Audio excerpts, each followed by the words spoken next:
পশ্চিমবঙ্গের হাওয়াই চটি কোম্পানির মালিক নতুন একটা স্কিম বের করছে, নতুন একটা অফার বের করছে।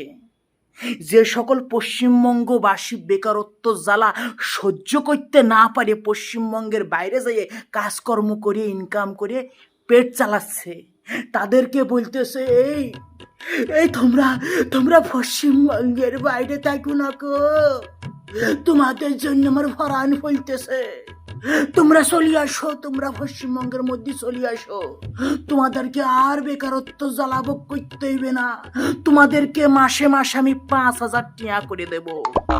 বলতেছি দিদি থ্যাংক ইউ, বড় সদনে পড়িয়ে পশ্চিমবঙ্গ ছাড়তে হইছে।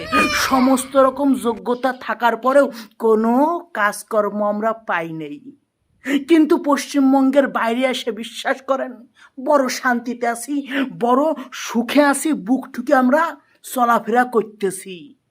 এবং তোমার ছত্র ছাওয়াই যেই সকল সরকারি চাকুরিজীবী আছে তাদের থেকে আমরা বেশি কামাচ্ছি, সুতরাং আমাদের নিয়ে অত চিন্তা তোমার করা লাগবে না। আর ভোটের আগেই 5,000 টাকা লোভ দেখাইয়ে ছেলে পেলেরে কি জন্য রাজ্যের মধ্যে ডাকিয়ে আনা হচ্ছে এ কি আমরা বুঝি না? আমাদের কি বুদ্ধি নাই? আমরা কি তেলা পোকার সরসরি খাইয়ে বড় হইছি? আমরা সব বুঝি। ওই 5,000 টাকা আমাদের দেয়া লাগবে না, রাজ্যে আসার জন্য আমাদের 5,000 টাকা লাগবে না, বরঞ্চ আমরা প্রতি মাসে আপনাকে 10,000 টাকা করে দিচ্ছি, আপনি রাজ্যের থেকে বারোই যান। শুধুমাত্র 5,000 টাকার লোভে কেউ ঝাড়ের বাস নিজের গাড়ের মধ্যে হান্দায় লইতেও পারে, কারণ এটা পশ্চিমবঙ্গ বস, এটা পশ্চিমবঙ্গ বস, এখানে সব বেবোধ মার্খা লোভীদের বসবাস।